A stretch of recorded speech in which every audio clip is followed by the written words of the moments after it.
Bonjour mes amis et bienvenue à nouveau. Bon mercredi à vous, bon milieu de semaine. Nous commençons aujourd'hui avec les soldats ukrainiens du 3e bataillon mécanisé de la 67e brigade. Et ils nous apportent une belle surprise. Parce que ces deux soldats, en fait seulement 2 soldats, ont réussi à capturer 6 prisonniers de guerre russes. Comment est-ce possible ? 2 soldats capturant 6 prisonniers de guerre russes ? Ça ressemble beaucoup à une histoire de la guerre d'hiver, où un soldat finlandais valait littéralement 10 soldats soviétiques morts. C'étaient les statistiques des pertes de la guerre d'hiver. Je ne parle pas que de ça, nous avons même une vidéo à ce sujet. Cela s'est passé dans la direction d'Oleksandrivsk, et tout a été filmé par le drone de reconnaissance ukrainien. Regardez ces 2 soldats ukrainiens. Ils ont découvert un Russe. Je n'appellerai pas ça une tranchée car cela va profondément sous terre, c'est plutôt un bunker d'escouade ou une position de première ligne. Donc d'habitude, avant de commencer à lancer des grenades dans ces tranchées, il crie à l'intérieur « Sors maintenant, tu survivras, blabla, on ne va pas te tuer ». En général, les Russes d'abord ne réagissent ni ne sortent. Et ensuite, ils balancent une tonne de grenades, puis ils ouvrent. Ils ouvrent la tranchée et la mitraillent avec des chargeurs entiers. Mais dans ce cas, les Russes ont décidé de sortir. Et combien sont-ils à être sortis? Le 2e rampe dehors. Le 3e rampe dehors. Mais attendez, ce n'est pas tout. Le 4e rampe hors du trou. Le 5e, non, c'est déjà le 6e. Pardonnez-moi, j'ai même mal compté parce qu'il y en a tellement. Je peux imaginer. Je veux dire, c'est presque tout un groupe russe. Ils n'opèrent pas du tout en groupe ou en section. Les Russes opèrent différemment. Ils envoient sans ceux qu'ils ont pour une attaque au milieu. Je veux dire, ce sont évidemment des assaillants de milieu. Sinon, ils ne seraient pas tous ensemble dans cette tranchée. Certains comportements dans l'armée russe révèlent leur unité. Il y a des unités hiérarchiques, Storm Z, et des unités d'assaut de milieu.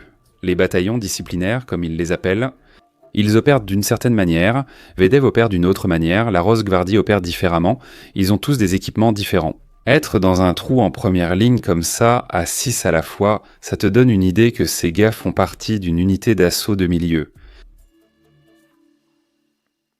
Et il y a 2 Ukrainiens qui ont réussi à sortir ces 6 Russes de ce petit trou. Je veux dire, comment? Mais je suis content qu'ils l'aient fait. Cela alimente le fonds d'échange et ces Russes y seront échangés contre des soldats ukrainiens en captivité en Russie. Ce n'est pas la seule vidéo à ce sujet. Il y a une autre vidéo qui montre la suite de cette histoire. J'en ai déjà parlé dans des vidéos précédentes. De plus, lorsque des Russes sont capturés, certains d'entre eux, pas tous, mais certains transmettent immédiatement leurs coordonnées à leurs supérieurs, qui ordonnent ensuite des frappes d'artillerie sur leur propre position. Et cela s'est effectivement produit ici aussi. Donc, ils traversent maintenant les champs à pied, ces mêmes Russes, en file indienne, et on peut voir l'artillerie commencer à tomber, bien sûr, très loin. Donc, cela signifie que les Russes n'ont pas de drone de reconnaissance dans les airs. Ils n'ont que ces coordonnées, sinon ils ne devraient pas rater autant. Mais ils l'ont fait. Et ils ont ordonné une mission d'artillerie contre leurs propres prisonniers capturés par les Ukrainiens. C'est une procédure courante dans l'armée russe. Ils font cela dès que quelqu'un est capturé. Ils essaient donc de les abattre, de les frapper avec des lance-roquettes multiples, ou de l'artillerie, ou avec des drones pour les tuer, afin de ne pas les laisser se rendre. Mais ces gars-là, ils ont réussi, ils s'en sont tous sortis.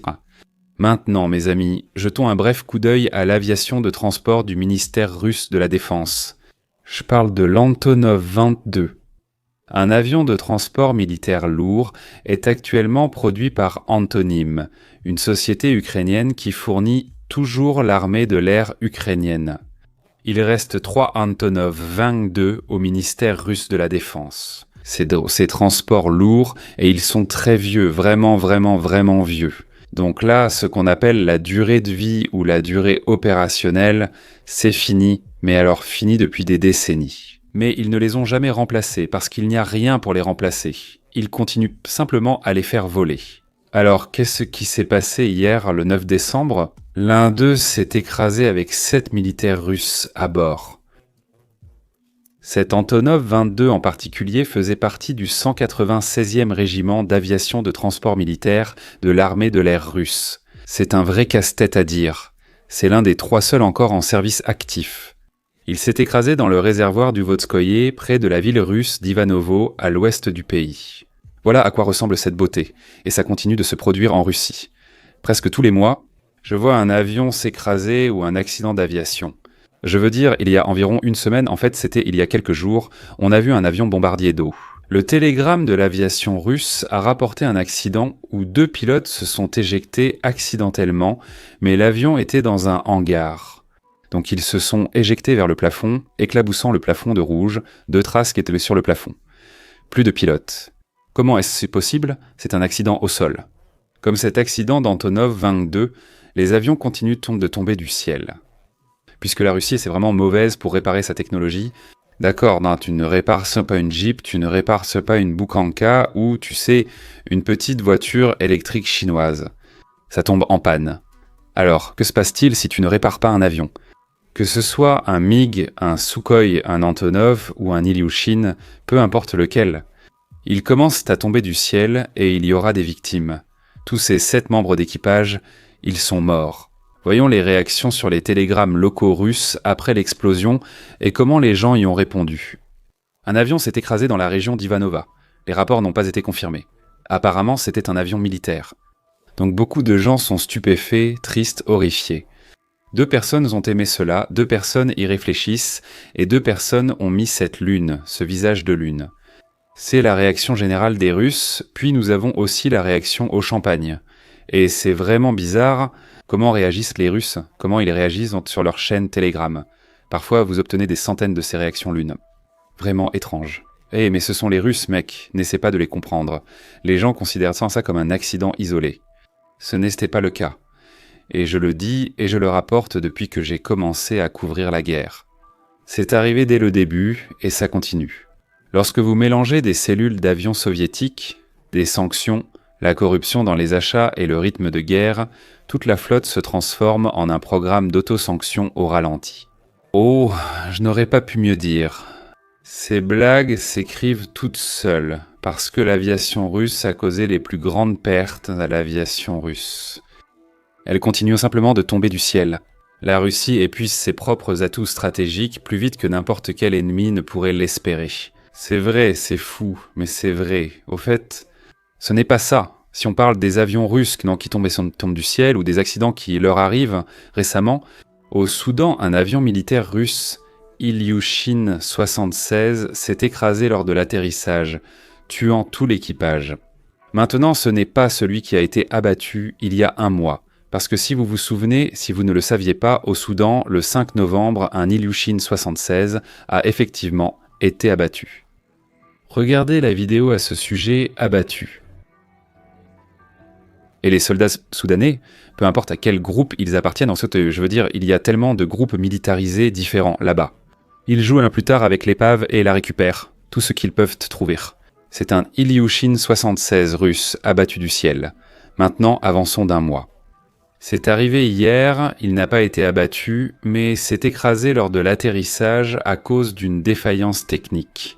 Oui, vous pouvez les abattre, mais vous ne causerez jamais autant de pertes à l'aviation russe que l'aviation russe elle-même. Ils n'entretiennent pas leurs avions, cela suffit pour que les pertes soient mensuelles. Ils perdront des avions tous les mois à cause de défaillances techniques, tirs fratricides entre alliés. Oh, il y a tellement de raisons. Mais maintenant, mes amis, je n'aurais jamais imaginé devoir rapporter quelque chose comme ça. C'est fou. Vous regardez cette vidéo, oh, encore une vidéo de drone d'un autre char. Épargnez-moi les détails. J'ai vu ça 1 million de fois, mais non, mes amis. Cette vidéo vient de Thaïlande et ce char se trouve près de la frontière entre la Thaïlande et le Cambodge. Ces 2 nations sont en guerre l'une contre l'autre pour le 3e jour consécutif. Malgré le cessez-le-feu et le plan de paix de Trump de juillet 2025, ils ont de nouveau éclaté en guerre il y a 3 jours, éliminant tout le processus de paix, et tous les traités sont partis en fumée. Tu vois ce char avec le drone près de la frontière thaïlando-cambodgienne. C'est un char thaïlandais, mais c'est un T-84 Oplo, c'est un char ukrainien. Tu vois, les Ukrainiens ont exporté 49 de ces chars à l'armée royale thaïlandaise. Ils ont commencé en 2011 et le dernier char a été livré entièrement en 2018.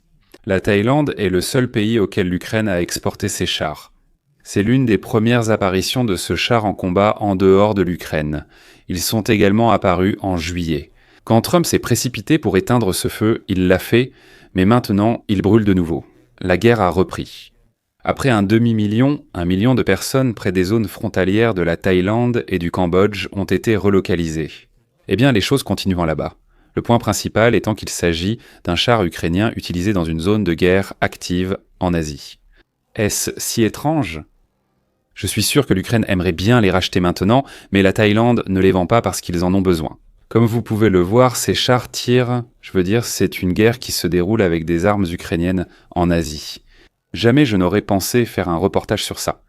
L'armée royale thaïlandaise a déjà déployé ses chars de combat principaux T-84 Oplo T fabriqués en Ukraine contre les forces cambodgiennes en juillet 2025 lors de tensions accrues, marquant la première utilisation majeure de ces chars au combat sous commandement thaïlandais. La Thaïlande compte aujourd'hui 49 unités de ce type. Il est basé sur le châssis du T-80 soviétique que les Ukrainiens ont modernisé ou redéveloppé en T-84 puis vendu à la Thaïlande. En évoquant les armes fabriquées par les Ukrainiens, je pense à FP. Firepoint, le légendaire fabricant ukrainien de drones, a publié cette vidéo où il fabrique le missile Flamingo. C'est magnifique, ça a l'air cinématographique, on dirait Hollywood, et la façon dont ces machines fabriquent ces missiles. Je veux dire, on ne pense pas à l'Ukraine qui subit environ 12 à 14 heures de coupure de courant par jour. Ils sont en guerre, ils ont ces usines qui fabriquent des missiles aussi high-tech. Ici, ils fabriquent, vous voyez, des ailes fixes. C'est un flamant rose, mais en réalité, ce sont des drones 5.2 récupérés pour des frappes à longue portée. Mais quand je parle de flamant rose, bien sûr, j'aimerais vous amener vers un flamant rose très buvable. C'est parti, mes amis. Après que l'Ukraine aura gagné la guerre, la plupart des choses pourront être reconstruites. Mais il y a des choses qui sont perdues à jamais. Je vais vous guider à travers une partie de l'histoire perdue de l'Ukraine. Slava Ukraini, mes amis. Je souhaite maintenant vous présenter une soldate ukrainienne qui partage son expérience de la guerre et qui aimerait s'ouvrir aux Américains, plus précisément pour essayer d'expliquer pourquoi les Ukrainiens se battent avec autant de férocité. Parce que parfois, oui, je le vois, il peut aussi être difficile pour les Américains de comprendre pourquoi ils se battent, car depuis l'Amérique, on ne comprend peut-être pas les fondements de cette guerre. Trump ne le comprend certainement pas, il ne l'a jamais compris. Ce n'est pas une question de pourquoi. Tu ne vas quand même pas céder une péninsule comme la Crimée, le Donbass ou Louhansk. Tu as toujours l'Ukraine, tu as toujours la majorité du territoire. Ça ne marche pas comme ça avec les Russes. Il s'agit de survie, il n'y a pas d'autre option, c'est la victoire ou la mort pour les Ukrainiens. Et je vais laisser cette fille parler. La guerre révèle le meilleur et le pire chez les gens, ainsi que les différents types de personnes. Et c'était...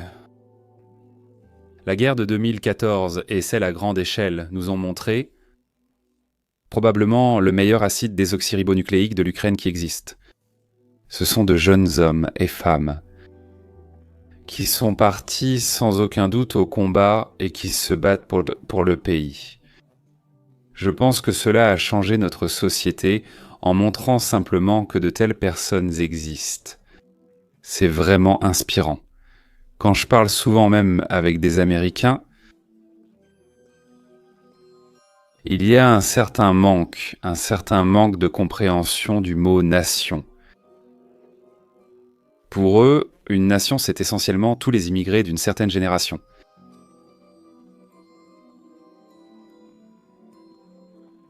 C'est pourquoi il leur est difficile de comprendre comment on peut se donner sa vie et aller se battre pour son pays, pour une nation.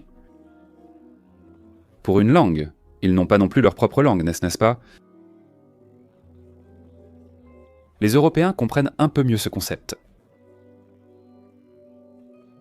Mais c'est vraiment inspirant quand quelqu'un dit « Je fais partie de quelque chose de plus grand, j'en fais partie. Je suis prêt à donner J'ai sacrifié ma jeunesse et ma santé pour cela. C'est incroyablement cool. J'étais absolument certain que c'était l'endroit où je voulais être. Et quand, dans ma famille, dans mon pays, le plus grand événement historique, événement, sans doute le plus grand de ma vie. Durant de nombreuses années récentes, j'ai ressenti que chaque Ukrainien doit être ici. C'est un désir clair et la compréhension que je dois faire partie de ce combat. Et être là, ici, bien sûr, cela a tout surpassé. J'ai toujours su ce que je voulais et que je serais plus heureux ici, plus heureux qu'à l'endroit où j'étais avant. Quand l'invasion à grande échelle a commencé, quand l'horreur continue dans votre pays, votre famille, je ne peux personnellement pas vivre heureux.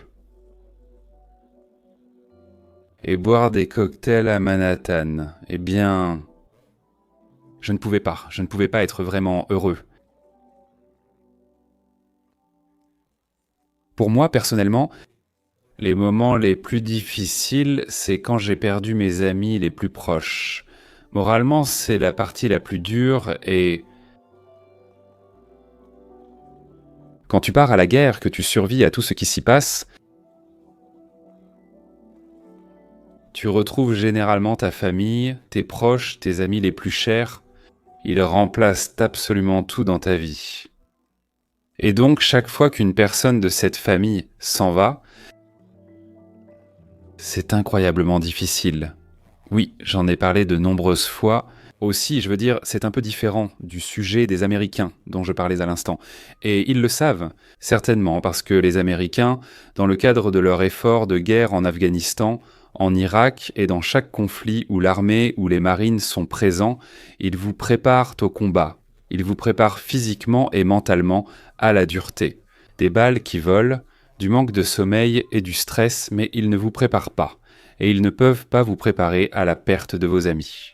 Si vous êtes dans cette situation de combat, que les balles volent, qu'il y a un stress incroyable et aucun sommeil. Vous êtes formé pour gérer cela en tant que marine américain, mais ce qu'ils ne pourront jamais vous apprendre, c'est que vous allez perdre le gars à côté de vous avec qui vous avez développé un lien très fort, et vous êtes amis depuis des années grâce à l'entraînement du corps des marines. Vous partez là-bas pour votre première mission ensemble, ces liens. Et il se fait tuer, juste à côté de vous. Personne ne peut vous préparer à ça, et c'est le quotidien des Ukrainiens. Vous allez apprendre tout ce qu'il faut pour devenir un bon soldat, un bon pilote de drone. Mais on ne peut pas apprendre à perdre ses amis et à perdre sa famille. Et cela c'était parfois difficile à comprendre. Ceux qui ne sont pas en guerre, même en Europe de l'Ouest ou en Amérique. Je ne généralise pas les Américains, Arabes, je généralise peut-être les personnes qui n'ont pas cette perspective. Ils mènent une vie paisible et cherchent comment rembourser leurs prêts immobiliers. Mais aucun missile n'emporte leurs filles et leurs fils, aucun missile n'emporte leurs amis les plus proches. C'est ça, la perspective. Si tu comprends ça, aucun stress lié à un prêt immobilier n'est assez grand pour vraiment t'angoisser. Donc oui, je n'ai perdu personne de proche dans une zone de guerre, donc je ne sais pas ce que ça fait. Je ne peux le comprendre que de façon théorique. Mais cette fille a perdu ses amis, et presque chaque Ukrainien a perdu quelqu'un de proche à cause de la Russie. Il n'y a donc pas à se demander pourquoi vous continuez à vous battre et refuser d'arrêter les tueries. Comme le dit Trump, arrêtons les tueries. Vous ne pouvez pas avoir cette attitude envers cette guerre pour arrêter les tueries. Ce n'est pas ça, il s'agit de la survie de la nation ukrainienne. Donc vous ne pouvez pas parler de « arrêtons les tueries, arrêtons la guerre ». Il faut dire « aidons les Ukrainiens à survivre à ce génocide ». C'est une formulation très différente, c'est une idée très différente, et cela demande une attitude très différente de ce que fait Trump en ce moment. En passant à hier, il y a eu une énorme panne de courant. Comment les Ukrainiens survivent-ils ? Ils passent la moitié de la journée, voire plus, sans électricité dans presque toutes les villes ukrainiennes.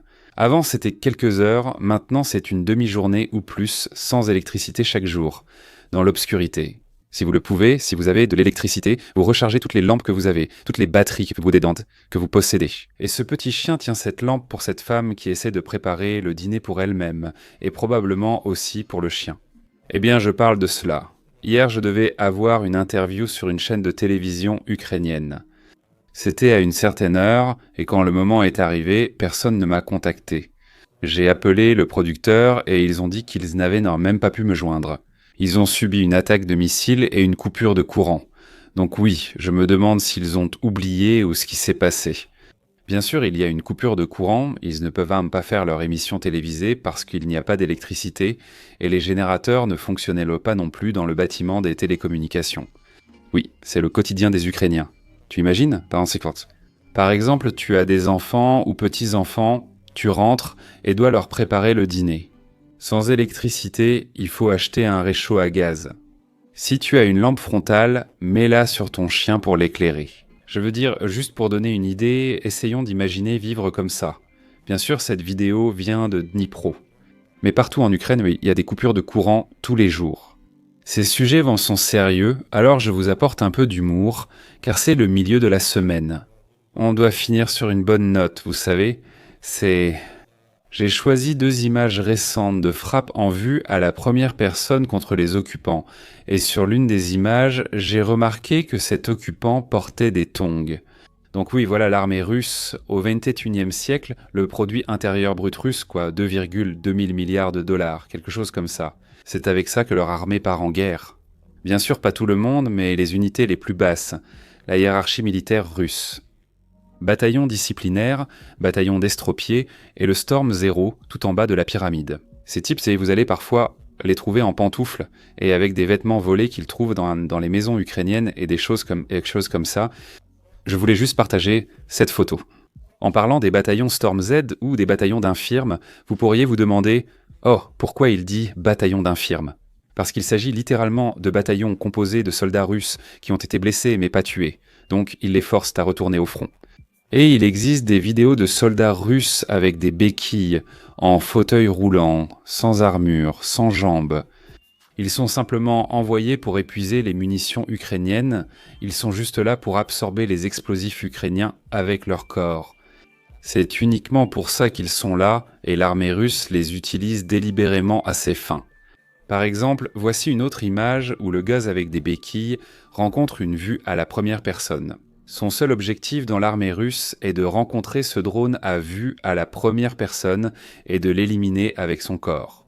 Et les Russes, bien sûr, n'évacuent pas leurs soldats, ils ne se soucient pas des corps. Et en lien avec ce sujet, je veux vous montrer une évacuation ukrainienne, parce que lorsqu'une personne meurt au front, il est assez difficile et long de récupérer son corps. Mais c'est ce que font les Ukrainiens. Ils ont une évacuation spéciale pour cela. Tôt le matin, près de la région de Pokrovsk, au fait, un véhicule tout-terrain arrive à un certain endroit, un autre véhicule tout-terrain aussi, et ils sont là pour récupérer le corps d'un camarade ukrainien tombé au combat.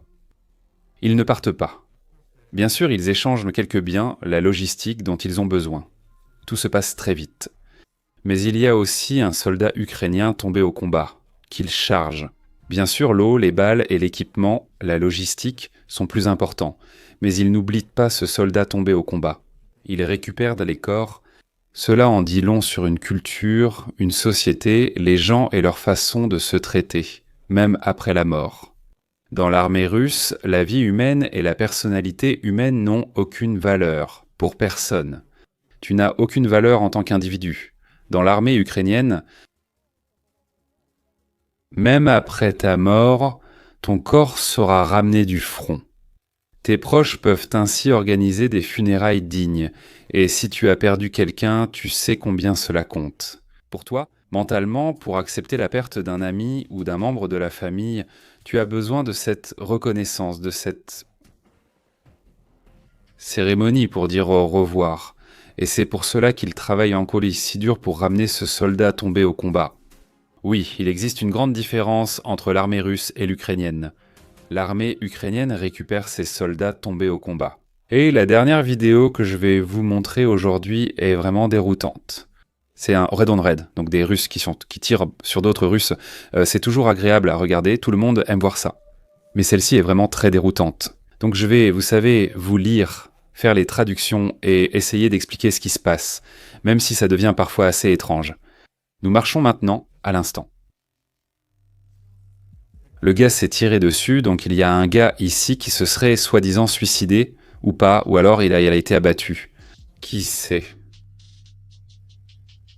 Groupe de sabotage ou de reconnaissance. Quelqu'un crie et on se contente de transporter ce matériel. Allons voir de plus près.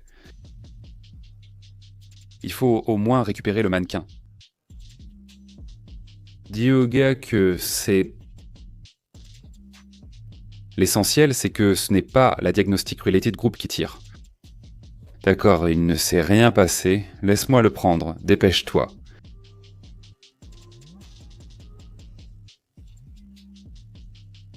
Alors quelqu'un lui a crié dessus et il a dit « Sveyadais, on est à vous. On est comme des potes. On est russes. »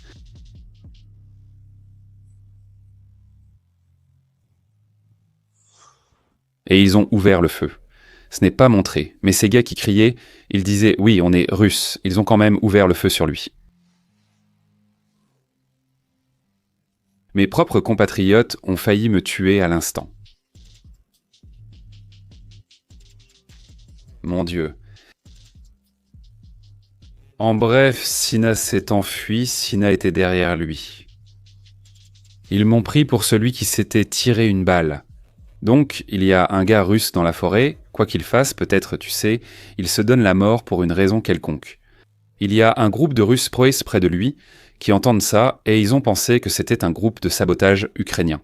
Ils installent en compte des positions près de l'homme qui s'est suicidé. Maintenant, il y a ce type, peut-être un soldat russe de la logistique au plus bas de l'échelle qui transporte du matériel entre les unités. Maintenant, les gars cherchent où se trouve le groupe de reconnaissance et de sabotage ukrainien qui a tiré sur ce soldat qui s'est finalement suicidé. Ils trouvent ce soldat de la logistique. Ce soldat dit « Hé, je suis des vôtres, je suis un ami ». Ils ouvrent le feu sur lui car ils sont très impatients de trouver un groupe de reconnaissance et de sabotage ukrainien. Ils ont failli lui tirer dessus, puis l'ont plaqué dans la boue, pris son arme et l'ont braqué sur lui avant de vérifier ses papiers. Finalement, il le laisse bien partir, mais il garde son arme, et ce gars-là, c'est vraiment furieux à cause de ça. Tu sais ce qui arrive quand tu perds ton arme ou qu'on te la prend, ce gars-là est déjà foutu au niveau de la troupe de chameaux. Il n'y a plus aucune marge de chute. Mais c'est une situation rouge contre rouge, très difficile ou confuse. Cela arrive fréquemment dans l'armée russe. Sur ce, mes amis, je conclus l'édition vidéo de ce mercredi. Je reviens pour vous vendredi et chaque lundi, mercredi et vendredi. Si vous aimez mes vidéos, abonnez-vous.